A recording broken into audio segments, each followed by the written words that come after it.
abrir nuestra Biblia y vamos a ponernos de pie para leer la palabra del Señor en Isaías, capítulo 57, y vamos a leer a partir del versículo 1 hasta el final del capítulo. La palabra del Señor nos dice así: el justo perece y no hay quien se preocupe.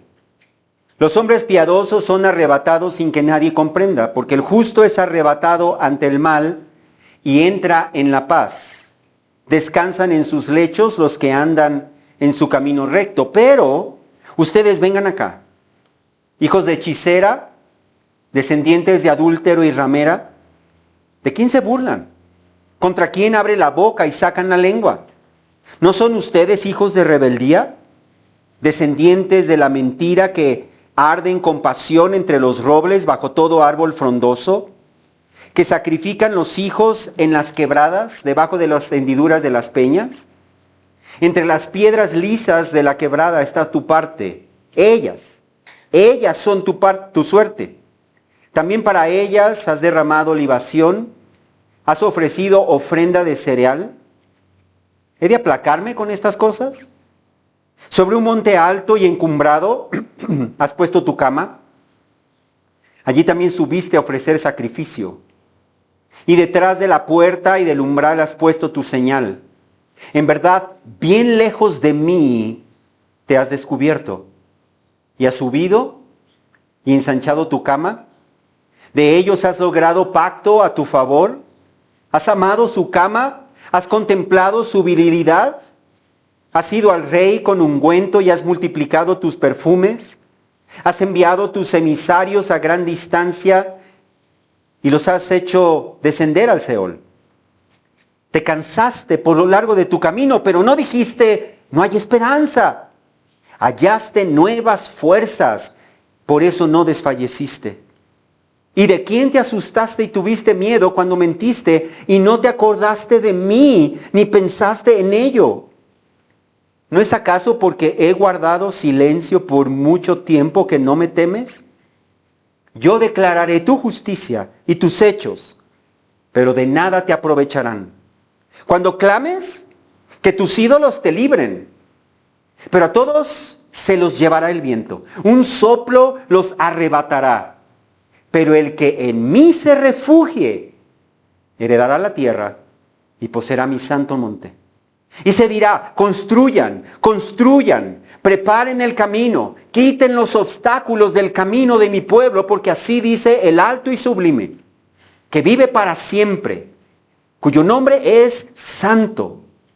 Yo habito en lo alto y santo, y también con el contrito y humilde de espíritu, para vivificar el espíritu de los humildes y para vivificar el corazón de los contritos.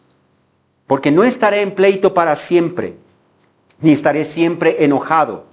Pues el espíritu desfallecería ante mí y el aliento de los que yo he creado, a causa de la iniquidad de su codicia, me enojé y lo herí. Escondí mi rostro y me indigné. Y él siguió desviándose por el camino de su corazón.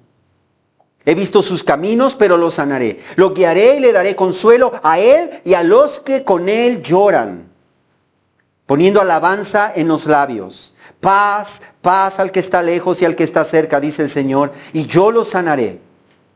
Pero los impíos son como el mar agitado, que no puede estar quieto, y sus aguas arrojan cieno y lodo. No hay paz, dice mi Dios, para los impíos.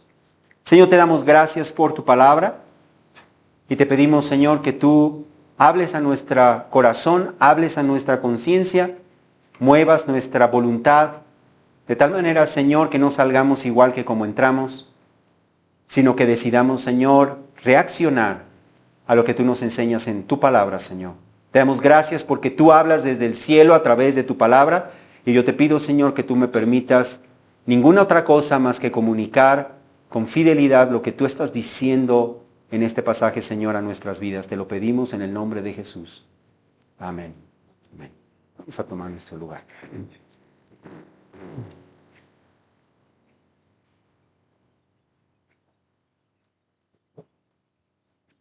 Yo quiero comenzar haciéndote una pregunta de reflexión. Y esta pregunta de reflexión es, ¿cómo sabes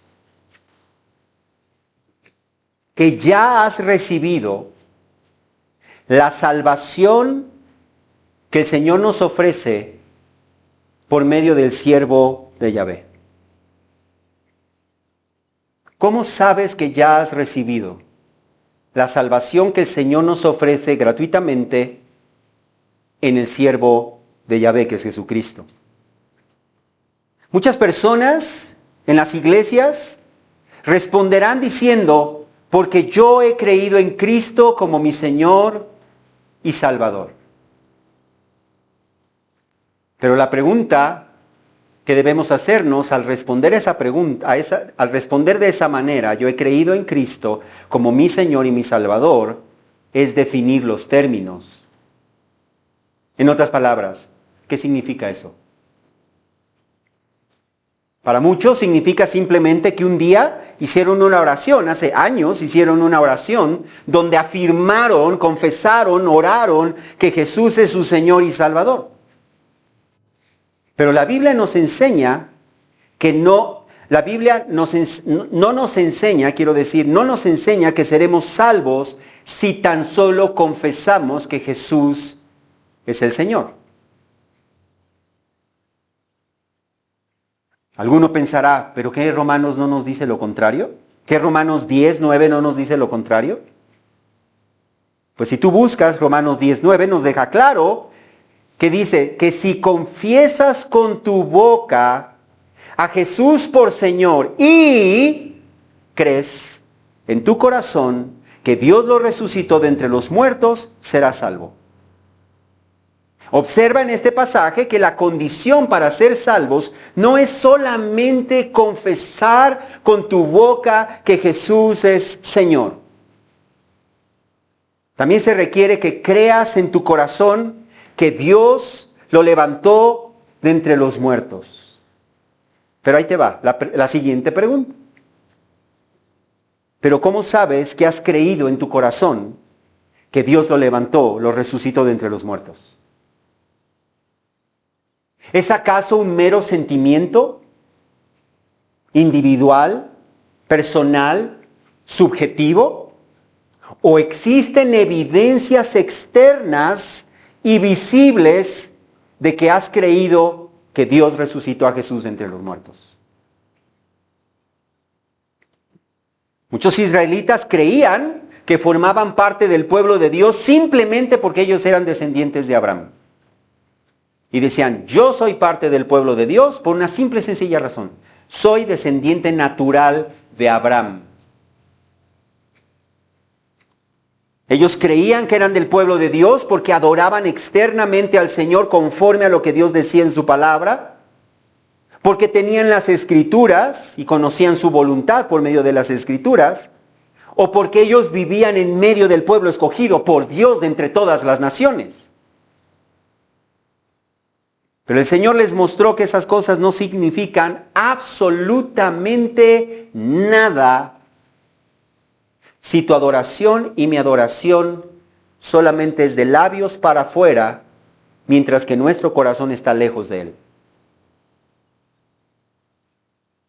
Esas cosas no significan absolutamente nada si vivían en desobediencia a su palabra y tenían ídolos en su corazón. De nada servía.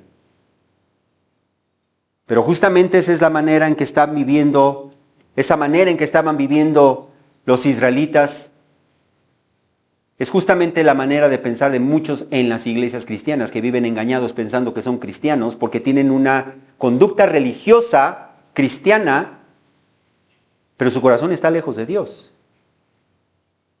Y su vida es antagónica a lo que Dios dice en su palabra. Si Jesús, fíjate bien, si Jesús es Señor y tú has creído que Jesús es tu Señor, ¿sabes eso en qué te convierte? En un esclavo. ¿Y cuántos esclavos viven haciendo su propia voluntad? Por definición, un esclavo es el que hace la voluntad de alguien más. Y ese alguien más es Señor. Por lo tanto, si tú vives de acuerdo a tu propio criterio, haciendo tu propia voluntad, déjame decirte, no has creído que Jesús es Señor. Porque si tú has creído que Jesús es Señor, te vas a someter bajo su señorío. Así de simple. La semana pasada nosotros analizamos el fracaso de los líderes espirituales judíos. Y dijimos que ese fracaso de los líderes espirituales judíos tuvo una repercusión en el fracaso del pueblo de Israel. Y en este pasaje veremos dos puntos. En primer lugar, veremos las evidencias de su fracaso. Y en segundo lugar, veremos la decisión del Señor a su fracaso. Así que comenzamos con las evidencias de su fracaso. ¿Cómo sabemos cuáles son las evidencias de que el pueblo de Israel había fracasado? Y vamos a ver qué implicaciones tiene eso para nuestra vida. Las evidencias, número 1, era su ataque contra el justo. Su ataque contra el justo. Es decir, una decadencia social. Observa allí en versículos 1 y 2, vamos a comenzar allí. Debo aclarar que los versículos 1 y 2 en realidad pertenecen al pasaje anterior. Debemos recordar que la Biblia no fue escrita con capítulos y versículos. Y versículos 1 y 2 de nuestro pasaje en realidad son la conclusión del capítulo 56. Pero yo decidí dejarlos aquí en nuestro pasaje porque son el vínculo o son la bisagra que une el capítulo 56 con el capítulo 57, ya que nos muestra cómo el fracaso de los líderes espirituales judíos tuvo una repercusión y contribuyó al fracaso del pueblo de Israel. Como vimos la semana pasada, los líderes espirituales de Israel, Dios los había puesto como perros, ¿te acuerdas? Perros que ladran, perros que advierten, como atalayas sobre una muralla, como pastores que debían advertir, cuidar, alimentar a su pueblo. Y ellos fallaron rotundamente en cumplir con su responsabilidad, en enseñar los caminos del Señor, en confrontar el pecado en la vida del pueblo y en advertir acerca de las consecuencias destructivas del pecado. Y en lugar de eso, ellos se dedicaron a buscar su propio beneficio personal. Ellos se dedicaron a buscar vivir una vida tranquila y todo esto contribuyó al deterioro social y espiritual del pueblo de Israel. O debería decir al revés, espiritual y social del pueblo de Israel. En el versículo 1 observa cómo nos dice que el justo perece y no hay quien se preocupe. Los hombres piadosos son arrebatados sin que nadie comprenda. ¿Qué quiere decir eso? Los justos son los que amaban al Señor. Los justos son los que trataban de vivir en obediencia a lo que Dios había enseñado en su palabra. ¿Y qué estaba sucediendo con ellos en la sociedad a la cual Isaías está escribiendo? Ellos estaban siendo perseguidos. Ellos estaban siendo atacados, ellos estaban siendo maltratados, oprimidos e incluso asesinados. ¿Y cuál era la respuesta del pueblo? A nadie le importaba. A nadie le importaba. Nadie decía nada ni hacía nada ante el maltrato o la muerte de los creyentes, de los justos, de los que andaban en su camino de rectitud, buscando vivir en obediencia al Señor. Nadie hacía nada. Pero lo que los pecadores no comprendían, como nos dice ahí al final de la primera parte del versículo, lo que los pecadores no comprendían es que aunque el justo estaba siendo, literalmente estaban siendo borrados del mapa, la muerte de los justos no significaba que el Señor los hubiera abandonado, ni que el Señor se hubiera olvidado de ellos. Al contrario, observa lo que nos dice el texto. Ellos no comprenden, aunque ellos no comprenden, y luego nos explica en la segunda parte del versículo 1, porque el justo es arrebatado ante el mal y entra en la paz, descansa en sus lechos los que andan en su camino recto.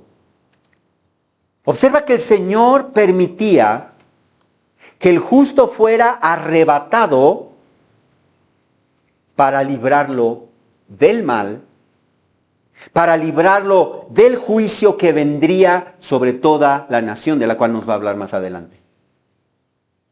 Y al morir, nos dice allí, el justo automáticamente entra en la paz y en el descanso del Señor.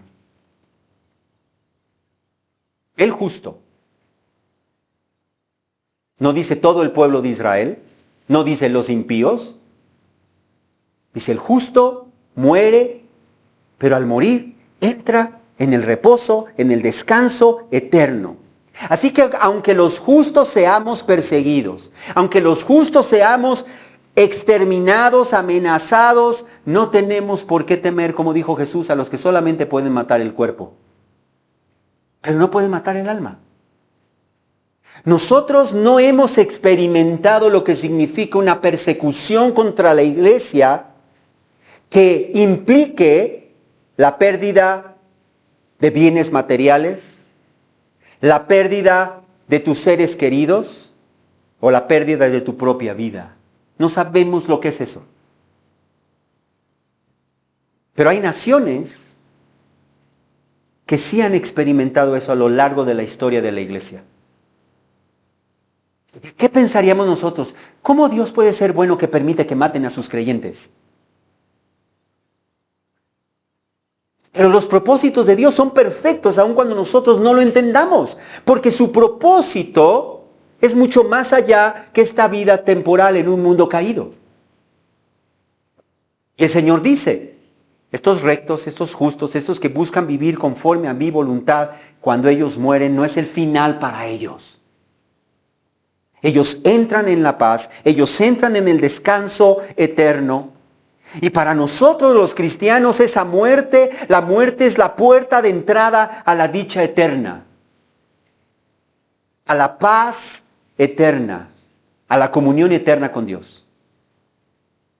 Es por eso que el apóstol Pablo nos dice en Filipenses 2:21 que para los cristianos el vivir es Cristo. ¿Y el morir qué es? Ganancia. El morir es ganancia.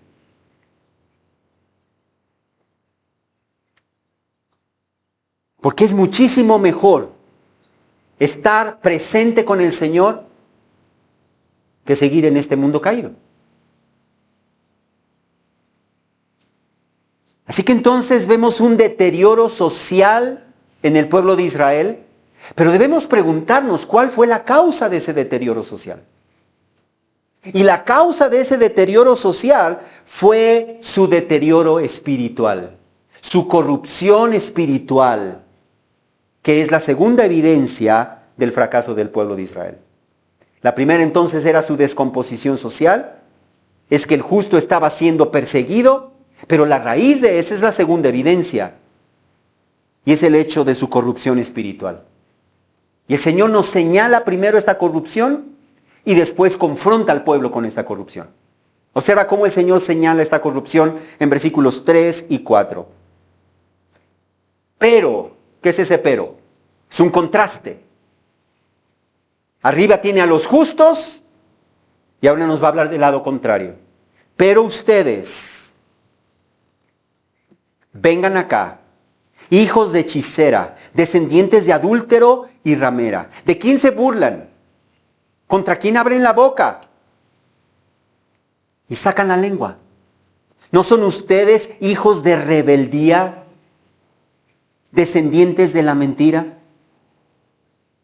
Como hemos dicho, muchos israelitas pensaban que eran miembros del pueblo de Dios solamente porque eran hijos de Abraham. Pero el Señor les está diciendo, ustedes no son hijos de Abraham. Ustedes son hijos, dice allí, de hechicera, descendientes de adúltero y ramera.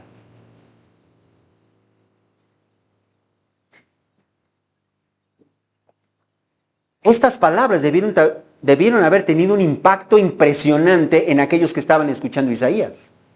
Porque la hechicería, el adulterio y la prostitución eran cosas que el Señor había prohibido expresamente al pueblo de Israel en su ley. eran de lo peor. La hechicería no solamente se refería a la práctica de la brujería. La hechicería también incluía la magia, prácticas de encantamientos y cosas de ese tipo, la adivinación y la falsa profecía, que era una forma de adivinación. Pero ellos es lo que buscaban. Por otro lado, el adulterio y la prostitución eran símbolos, se usan en las escrituras del Antiguo Testamento como símbolos de la idolatría. Prostitución y adulterio eran símbolos de la idolatría. ¿Por qué?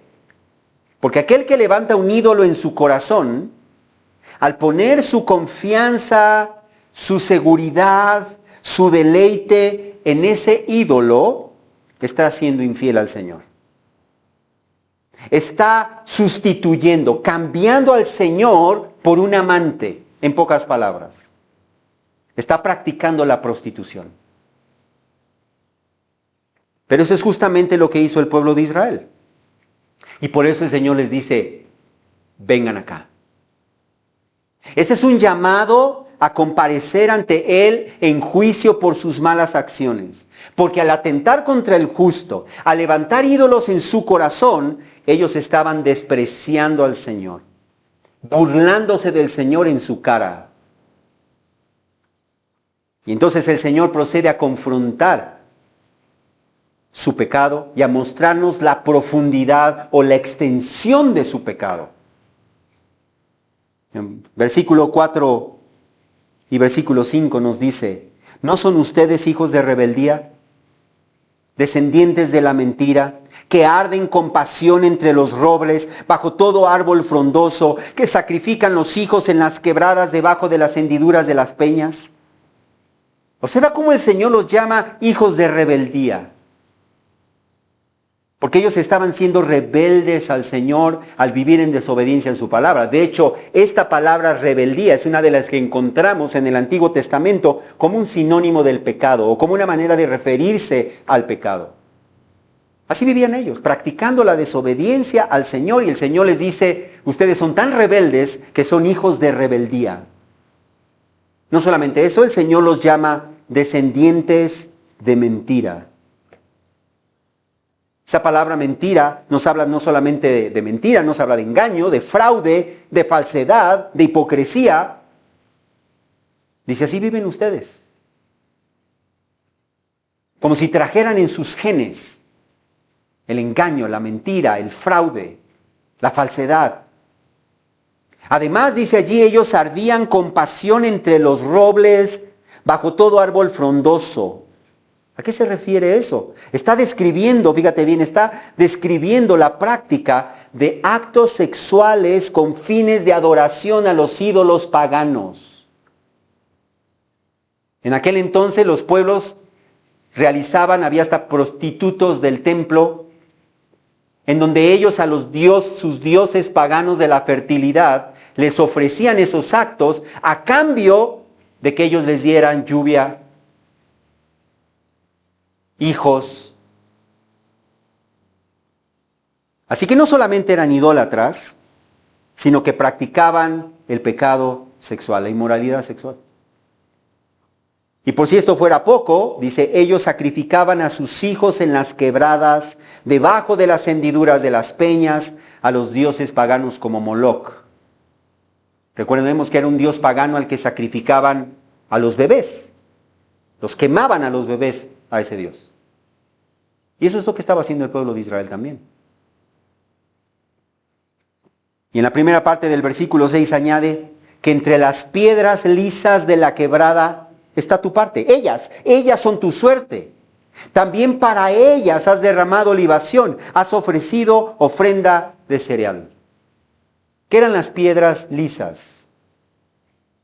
Las piedras lisas no eran piedritas, eran grandes piedras. Piedras lisas eran símbolo de los dioses de la fertilidad, a la cual ellos les ofrecían diferentes tipos de sacrificios.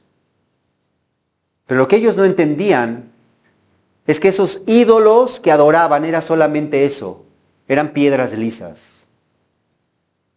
Eran piedras resbalosas, fíjate bien, no daban seguridad, No eran como una piedra estable como Dios, que es nuestra roca. Era una piedra lisa en la que tú te paras y tú te resbalas.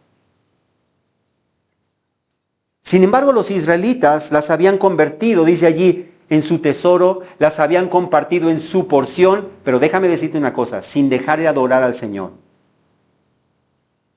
Ellos pensaron que podían mezclar las cosas y que Dios iba a recibir ambas cosas. ¿Por qué el Señor no va a recibir la adoración? Yo lo estoy adorando, sí, pero mientras tienes ídolos en tu corazón, mientras practicas la idolatría. Cuando el Señor era su porción, ellos se negaban a entender que no eran sus ídolos, sino era el Señor quien les daba todo lo bueno que ellos disfrutaban, aun cuando ellos se las asignaban a sus ídolos. Dios les daba estaciones fructíferas, Dios llenaba sus corazones de sustento y de alegría, pero ellos pensaban el universo, las estrellas, el sol, la luna, el cosmos. Y de esta manera entonces ellos cambiaron al Señor, que es seguro, firme, estable, por una piedra lisa y resbalosa que no podía darle seguridad ni estabilidad. Y exactamente lo mismo hace hoy en día todo aquel que levanta un ídolo en su corazón. Se para sobre una piedra lisa, que no puede darte estabilidad, que no puede darte seguridad. Y sin duda habrá muchos en la iglesia que pensarán, pero yo no tengo ídolos. Pero debemos preguntarnos, ¿pero qué es un ídolo? Un ídolo puede ser el fútbol. Un ídolo puede ser cualquier otro deporte. Un ídolo puede ser un entretenimiento o una actividad. Un ídolo puede ser un futbolista o un artista o cualquier otra persona. Un ídolo puede ser el trabajo, el dinero, el estatus social, la moda o el sexo. Incluso tú mismo puedes ser tu propio ídolo. Tu cuerpo, tus logros, tus bienes pueden ser un ídolo.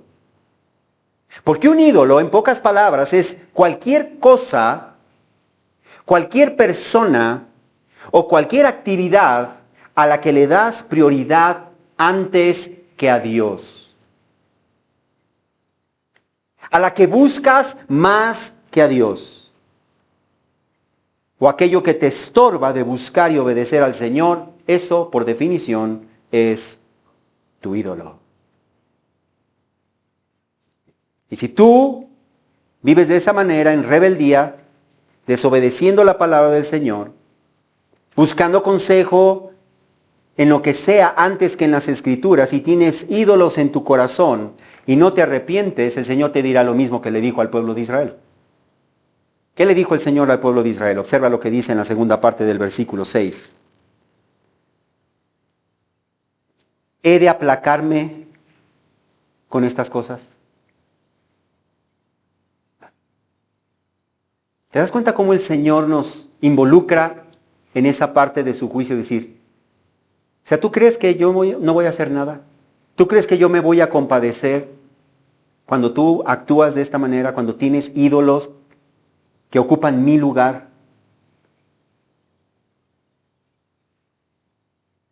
¿Acaso he de sentir compasión y conmoverme por ustedes después de su rebeldía, infidelidad e idolatría? ¿Acaso he de arrepentirme del juicio que voy a derramar sobre ustedes por sus pecados e infidelidades?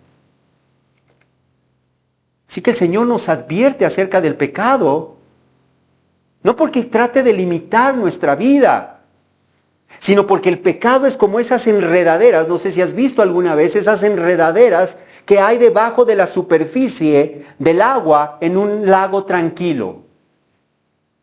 Así es el pecado. Tú ves el agua tranquila y tú dices, aquí no hay peligro. Pero tú te metes a bañar allí y tus pies se enredan en esas plantas, en esas enredaderas, y entre tratar de salir de allí, esas te van jalando, te van jalando, te van jalando y te van hundiendo hasta que terminan por ahogarte. Así es el pecado. El pecado de Israel, observa cómo lo fue hundiendo cada vez más en la perdición. En versículos 7 y 8 el Señor les dice lo siguiente: sobre un monte alto y encumbrado, fíjate bien, has puesto tu cama. Allí también subiste a ofrecer sacrificio. Y detrás de la puerta del umbral has puesto tu señal. En verdad, bien lejos de mí te has descubierto y has subido y ensanchado tu cama.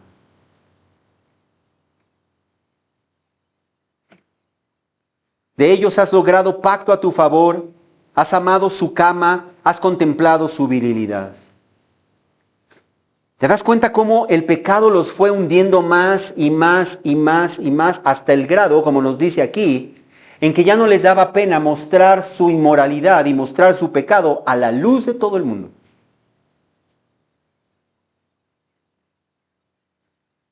Ahora ellos ponían detrás de su puerta y de sus postes su señal, refiriéndose posiblemente a los ídolos paganos. En el lugar donde deberían de estar las escrituras, que ustedes recordarán en el libro de Deuteronomio, les decía que pusieran en sus postes y en sus puertas las escrituras para que las recordaran. Ahora tenían ídolos paganos en lugar de eso. Ahora sus ídolos estaban expuestos dentro de su casa. Y el texto añade: has contemplado su virilidad. Ahora, el texto hebreo literalmente dice: has contemplado su mano. Eso es lo que dice el texto hebreo.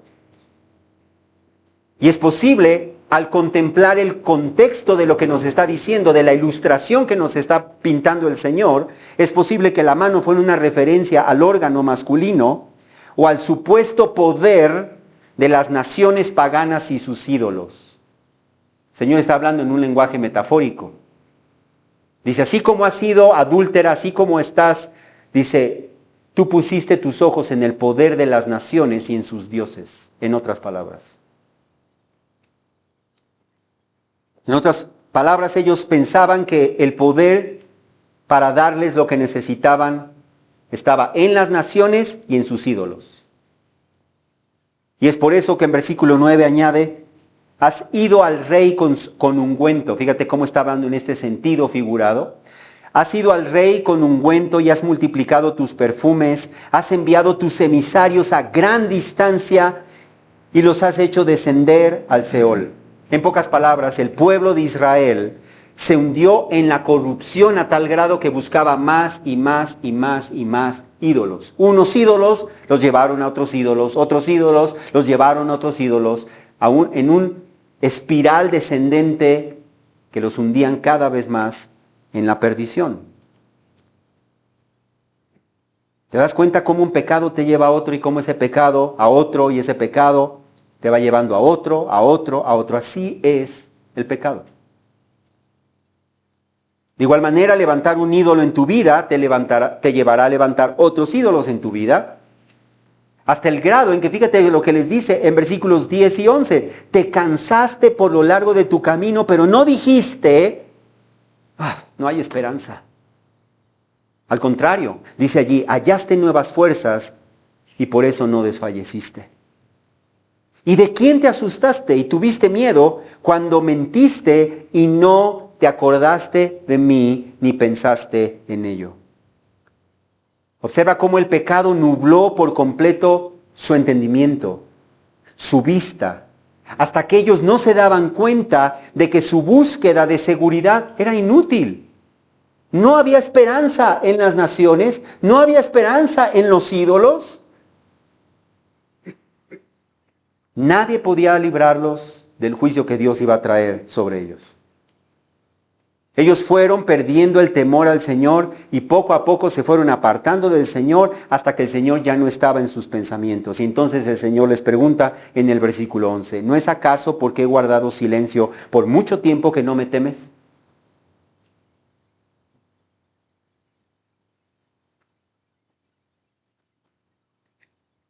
Ellos pensaron que el hecho de que el Señor no hiciera nada significaba que al Señor no le importaba su manera de vivir. Y eran como el bebé al que el papá le dice: no toques, Y el niño voltea a ver al padre y dirige su mano a tocar justamente aquello que el papá le dijo que no tocara.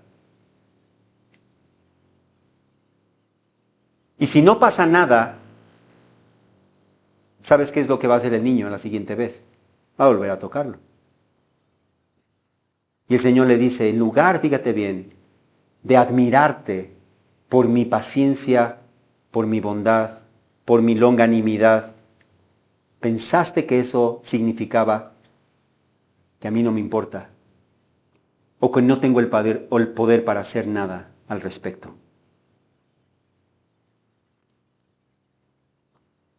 Y la Biblia nos dice a nosotros exactamente lo mismo en el Nuevo Testamento, ¿no es cierto? Es la bondad de Dios la que nos guía al arrepentimiento. Pero si nosotros pensamos que su paciencia y su longanimidad, el que hagamos algo malo y no suceda algo inmediatamente, la disciplina del Señor, es un permiso del Señor para seguir practicando el pecado, lamento decirte que tarde o temprano la disciplina llegará. Si no nos arrepentimos, el juicio del Señor llegará. Y eso nos trae entonces a nuestro siguiente punto, nuestro segundo punto, que es la decisión del Señor. Vemos la corrupción social, vemos el fracaso social, vemos el fracaso espiritual y ahora vemos las consecuencias de eso. Primero, su juicio contra los rebeldes. Observa el versículo 12. Yo declararé tu justicia y tus hechos, pero de nada te aprovecharán. Yo declararé tu justicia y tus hechos, pero de nada te aprovecharán. ¿Por qué les dice eso? Porque recordemos que ellos estaban levantando ídolos, pero no dejaban de adorar, entre comillas, al Señor. No dejaban de ofrecerle sacrificios al Señor. Pensando, mientras yo le ofrezca sacrificios al Señor, Él va a estar bien tranquilo, no importa cómo yo viva. En otras palabras. Y el Señor les dice que no iba a ser así. Dice, voy a declarar tus hechos, voy a declarar dice aquí, declararé tu justicia y tus hechos, pero no te servirán de nada. La Nueva Traducción Viviente capta bien la esencia de lo que está diciendo este versículo con las siguientes palabras. Ahora pondré al descubierto sus supuestas buenas obras, ninguna de ellas los ayudará. Eso significa una cosa, que el Señor no está complacido con una adoración que es meramente externa, de apariencias. El Señor, ¿qué es lo que mira? El corazón. Y Él no se complace de una adoración de labios para afuera. El Señor conoce el corazón.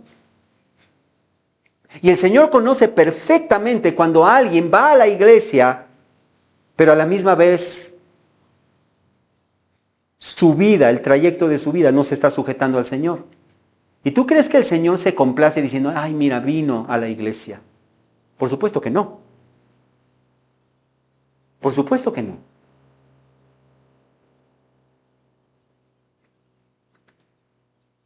Sin embargo, hay personas en las iglesias cristianas que piensan que el Señor está complacido con ellos solamente porque asisten sin falta, porque adoran, ofrendan, leen la Biblia, sirven a algún ministerio, mientras viven el resto de la semana como si Dios no existiera, en desobediencia a Dios, según su propio criterio.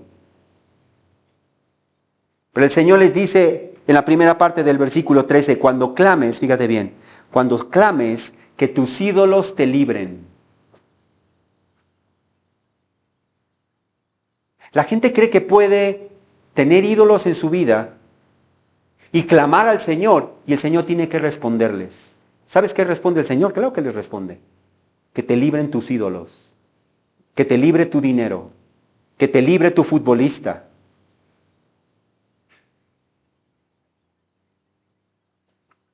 Y como ya dijimos, eso no sirve para nada, no te puede librar.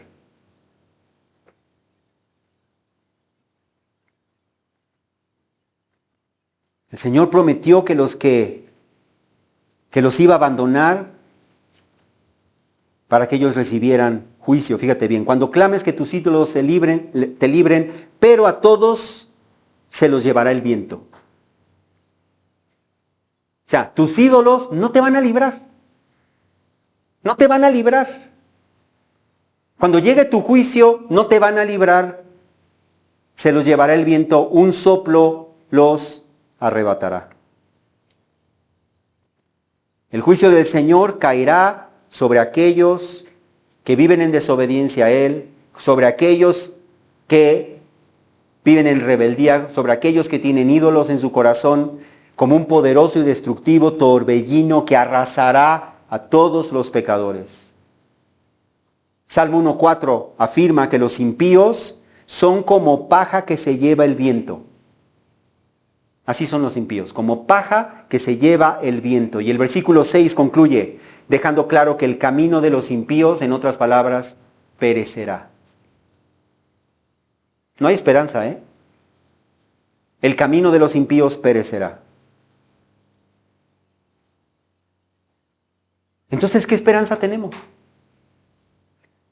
¿Qué esperanza tenemos? En Dios hay esperanza. En Dios hay esperanza. Observa lo que dice enseguida, en versículo 13, la segunda parte. Pero el que en mí se refugie, enciérralo en tu Biblia. Solo y exclusivamente el que en mí se refugie, ¿qué dice? Heredará la tierra y poseerá mi santo monte. Así que entonces la bendición del Señor no es para los que adoran solamente con sus labios mientras su corazón está lejos del Señor, sino para los que sinceramente se refugian en el Señor. Nadie puede engañar al Señor. Nadie puede engañar al Señor. El Señor no juzga por las apariencias. El Señor mira el corazón y Él sabe cuando de verdad nos estamos refugiando en Él o cuando solamente lo queremos como un salvavidas temporal. Él lo sabe. Y nadie que tome al Señor, nadie puede burlarse del Señor, nos dice el libro de Gálatas. Nadie puede tomar al Señor como un salvavidas temporal y pensar que el Señor lo va a salvar. Claro que no. Él sabe cuando de verdad lo estamos buscando, Él sabe cuando de verdad nos rendimos a Él, Él sabe cuando estamos jugando. Y aquellos que solamente juegan al cristianismo no les irá bien. Pero en cambio aquellos que reconocen su pecado, aquellos que reconocen su incapacidad, aquellos que se refugian sinceramente en el Señor, dice, heredarán la tierra y habitarán en el monte del Señor, disfrutando para siempre de su comunión, de su bendición, de su paz. Esto mismo nos dice el Salmo 37. Salmo 37, versículo 9, afirma que los malhechores serán exterminados, pero fíjate bien, los que esperan en el Señor poseerán la tierra. Espera en el Señor. Refúgiate en el Señor. Y solo en el Señor. Y el versículo 11 añade que los humildes poseerán la tierra y se deleitarán en abundante prosperidad.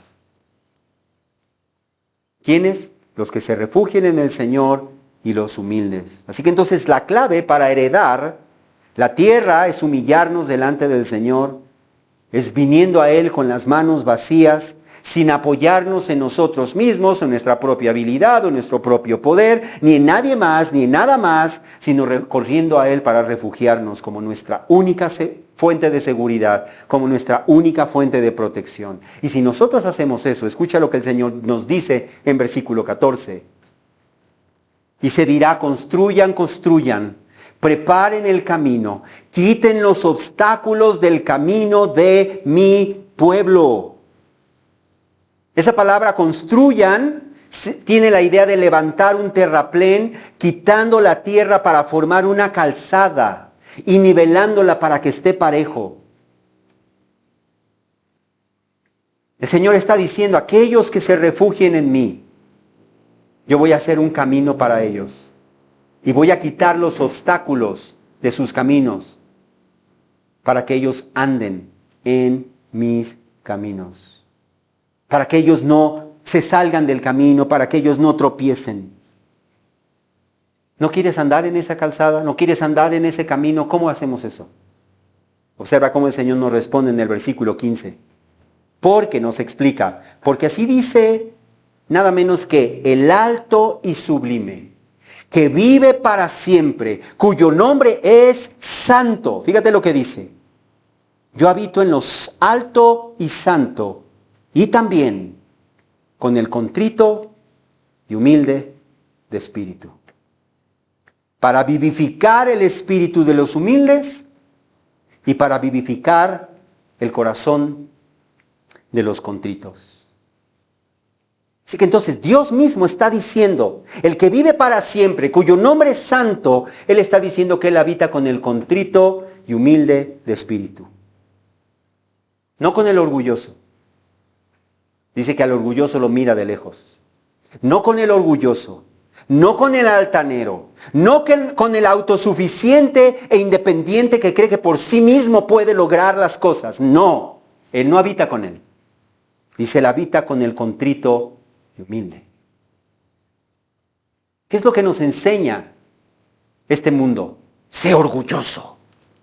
Tú puedes. Confía en ti mismo. Y el Señor dice, adelante y te miraré de lejos. En cambio, la palabra contrito nos habla de quebrantado. El que está quebrantado. El que está abatido. El que está arrepentido, aplastado. En tanto que la palabra humilde significa bajo. No alto. Bajo, humillado. El que se humilla bajo la poderosa mano del Señor va a ser levantado. El que se levanta delante de la poderosa mano del Señor va a ser aplastado. Porque al final nadie se llevará la gloria, sino solamente aquel que es digno de toda la gloria. Por lo tanto, si nosotros queremos ser vivificados, si nosotros queremos recibir vida, entonces necesitamos tener un espíritu humilde y quebrantado, humilde y contrito, un corazón que reconoce su pecado, un corazón que es pronto para arrepentirse, un corazón que confiesa delante del Señor, un corazón que se esfuerza en el Señor por cambiar y no en sus propias fuerzas. Y si tenemos un corazón así, un corazón contrito, humillado delante de Él, nos dice, Él nos va a recibir con los brazos abiertos. No solamente eso, Él nos va a restaurar. Él nos va a restaurar. Él nos dará la tierra como herencia para habitar en comunión con Él. Y todo esto Dios lo hará por su gracia, no por nuestros méritos o nuestros logros. El Señor les dice en versículo 16, porque no estaré en pleito, fíjate bien, porque no estaré en pleito para siempre, ni estaré siempre enojado, pues el espíritu desfallecería ante mí y el aliento de los que yo he creado. El Señor ha prometido que Él va a ser amplio en perdonar ¿a quién? Contrito y humilde de espíritu. Esa es la clave. Por eso Proverbios 28:13 nos dice, el que confiesa sus pecados y los abandona, hallará misericordia. Pero si no soltamos el pecado, el Señor en su disciplina en su amor nos disciplinará, para llevarnos al arrepentimiento. A veces somos tercos y a veces tenemos que pasar por dolor y aflicción. No sé por qué somos así. Bueno, sí sé, es por el pecado que habita en nosotros. Es por el orgullo que hay en nosotros. Y el Señor tiene que humillarnos. El Señor tiene que llevarnos a eso por amor. Pero fíjate bien cómo respondió el pueblo de Israel a ese amor que lo disciplinaba. En versículo 17. A causa de la iniquidad de su codicia me enojé y lo herí. Escondí mi rostro y me indigné. Y él siguió desviándose por el camino de su corazón. ¿Puedes ver la necedad del ser humano? ¿Puedes ver nuestra necedad cuando el Señor nos disciplina y dices, sí, pues ahora menos? ¿En serio? Al Señor no le haces daño. Es a ti mismo a quien te haces daño. Y la mayoría del pueblo de Israel, eso es lo que hizo, siguió desviándose tras los deseos de su propio corazón. ¿Qué nos dice el mundo, la filosofía del mundo? Escucha tu corazón, en serio. Mi corazón es engañoso, dice Jeremías. Y es más, dice allí, si tú escuchas a tu corazón vas a terminar desviado. No escuches a tu corazón. Escucha al Señor. Escucha su palabra. Y a los arrepentidos, fíjate bien lo que el Señor prometió en versículos 18 y 19. He visto sus caminos. ¿Cómo eran sus caminos? Torcidos. ¿Cómo eran sus caminos? Rebeldes. Pero los sanaré. Y la gente piensa, ahí está. Entonces no importa cómo viva.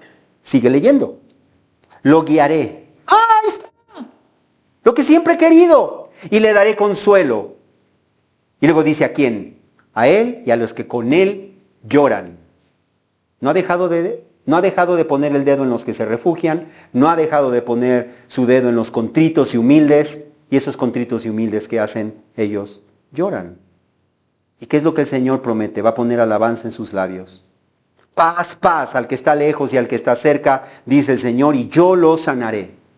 Así que entonces, ¿quieres ser sanado? ¿Quieres ser restaurado? ¿Quieres disfrutar de la paz que el Señor tiene exclusivamente para los suyos? Tienes que venir a Él con las manos vacías, contrito y humillado, sin confiar en ti mismo y decir, aquí estoy. Aquí estoy, Señor.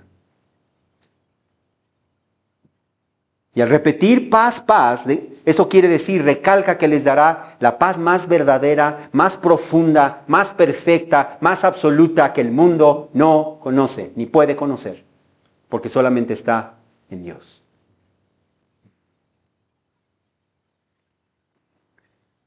Y qué maravilloso es que esta promesa no solamente era para Israel. Dice, esta promesa es para los que estaban cerca y para los que estábamos lejos. Así que entonces no solamente está hablando al pueblo de Israel, nos está hablando a nosotros también. Pero observa cómo concluye en versículos 20 y 21, diciendo, pero los impíos son como el mar agitado que no puede estar quieto. Y sus aguas arrojan cieno y lodo. No hay paz, dice mi Dios, para los impíos. Para aquellos pecadores que se aferran a sus malos caminos, que se aferran a su pecado, que se aferran a su vida independiente de Dios y no están dispuestos a dejar eso por refugiarse en el Señor, nos dice, su vida va a ser como un mar turbulento, como un mar agitado, que continuamente está arrojando el lodo y la suciedad de su pecado y nunca están tranquilos y nunca disfrutan de la paz del Señor, porque no hay paz, dice el Señor, para los impíos. La paz es para aquellos que se refugian en Él. No la vas a encontrar la paz en ningún otro lado, en ninguna otra persona, en ningún otro recurso. Jesús dijo, mi paz les doy. Mi paz les dejo, mi paz les doy. No como el mundo la da. Si tú buscas la paz en las cosas del mundo, la única paz que tendrás es como la que tiene el mundo. Si tú buscas al Señor, entonces disfrutarás la paz que solamente se puede encontrar en el Señor. Por lo tanto, amados hermanos, no levantemos ídolos en nuestro corazón. No sirven de nada, son una piedra lisa. Nada, Nada te puede dar seguridad, nada te puede dar estabilidad, nada te puede asegurar un futuro próspero, nada puede darte paz. Son piedras lisas. No levantes ídolos en tu corazón. No seamos orgullosos pensando que por nuestro propio poder o piedad podemos lograr las cosas. Más bien tengamos un corazón contrito, quebrantado delante del Señor. Un corazón humillado delante del Señor, que reconoce su pecado, que se arrepiente de su pecado, de modo que podamos ser perdonados, restaurados y bendecidos con la paz del Señor. Vamos a orar. Padre, te damos gracias, Señor, que hay esperanza y que esa esperanza está en ti. Señor, que ninguno de nosotros sea endurecido por el engaño del pecado, cegado por el engaño del pecado, o por su propio orgullo. Señor, sino que corramos contritos, humillados, a refugiarnos solamente en ti. Somos pecadores, Señor. Y como dice tu palabra en el Salmo 32, mientras escondimos nuestro pecado, mientras callamos de nuestro pecado, no encontrábamos paz.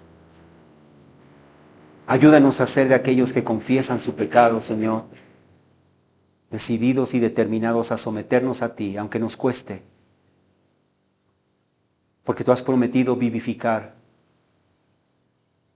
al espíritu contrito y humillado, al corazón quebrantado. Y tú has prometido estar al lado, estar con aquel que tiene un corazón contrito y humillado. Pero has prometido también mirar de lejos a todo aquel que es orgulloso. Líbranos, Señor, por favor. Y forma a Cristo en nosotros. Ayúdanos a responder a tu disciplina de la manera correcta, sabiendo que tú has prometido edificar, restaurar, bendecir a aquellos que responden en obediencia a ti, Señor. Te lo pedimos en el nombre de Jesús. Amén.